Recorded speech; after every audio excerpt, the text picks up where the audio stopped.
rice population that we will be genotyping in this video is derived from the artificial hybridization between selected F2 individuals and our current parent, Presidio.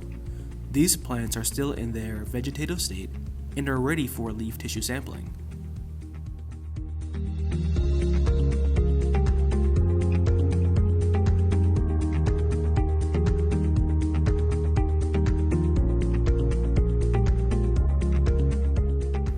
From a young rice leaf, we are cutting a 2 to 5 centimeter tissue sample. This tissue sample is then placed into a 2 milliliter microcentrifuge tube.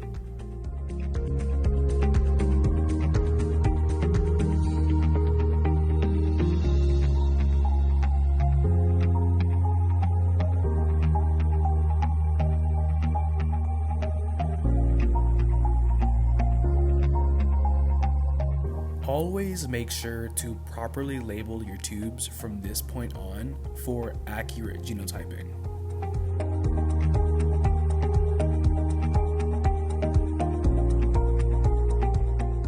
Here I am breaking the leaf tissue into smaller pieces.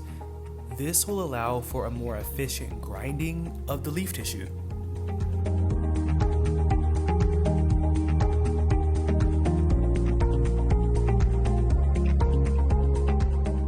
Saving extra leaf tissue allows you to have an extra sample in case mistakes happen further into the experiment.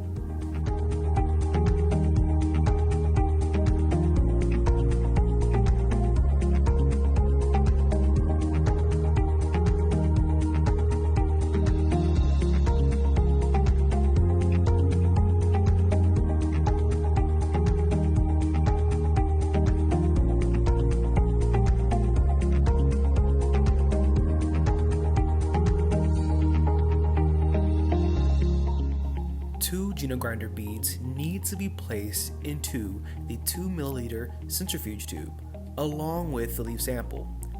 These beads will help in grinding the leaf tissue.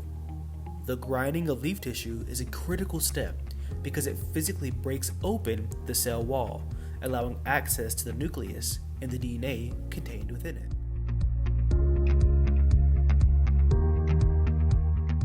Tris EDTA potassium chloride buffer, better known as TPS buffer, aids in DNA extraction by facilitating the lysis of cells and the separation of DNA from other cellular components.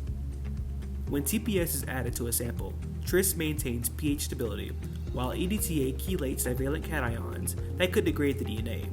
Potassium chloride aids in cell lysis, while also precipitating proteins and other contaminants, allowing for the isolation of relatively pure DNA. 300 microliters of TPS buffer will be added to the microcentrifuge tube with the leaf samples and metal beads.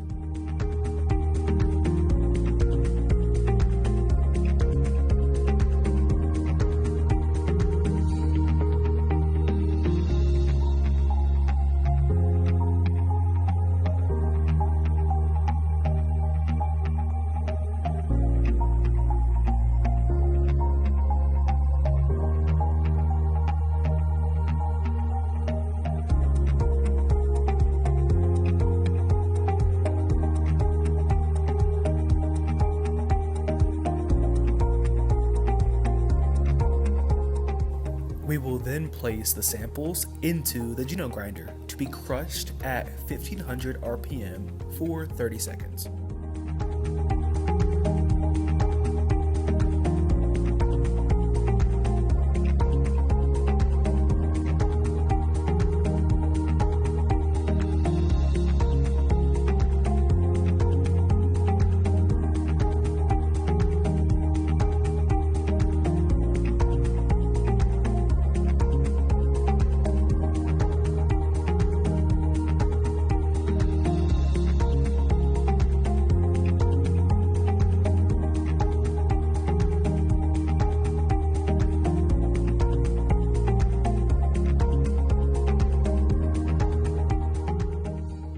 samples, which have now been crushed, will be centrifuged at 10,000 RPM for 15 minutes to separate the solution into its two phases.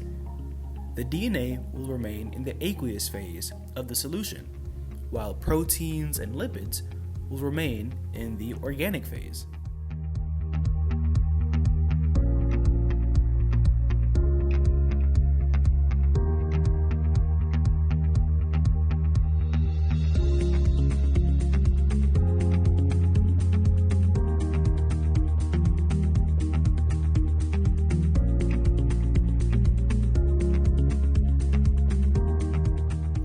Isopropanol is critical for recovering DNA from the aqueous phase during extraction.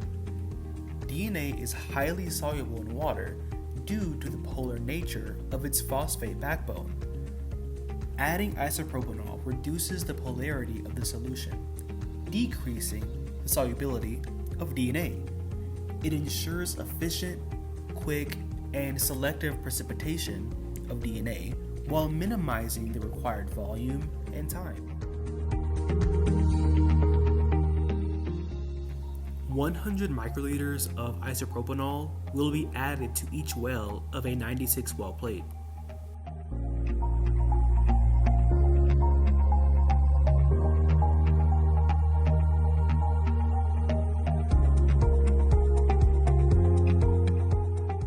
Next, 100 microliters of the supernatant will be transferred into each well to begin the DNA precipitation process.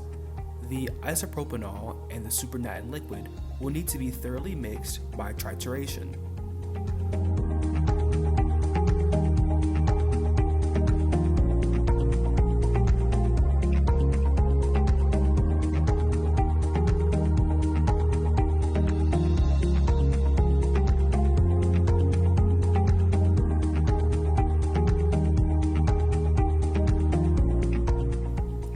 The 96 well plate will then need to be centrifuged at 4,000 RPM for 15 minutes to drag the precipitated DNA to the bottom of the well.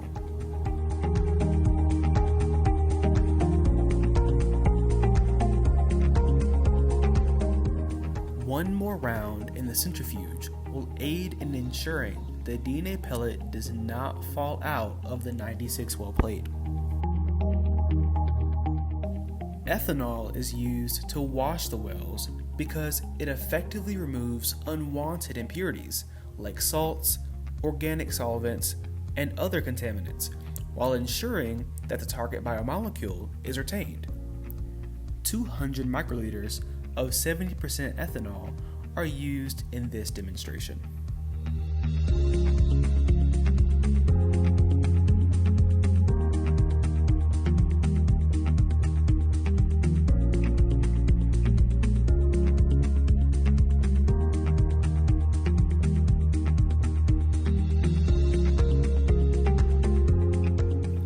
Finally, the plate will be inverted and centrifuged at 300 RPM for 20 seconds to discard of the ethanol.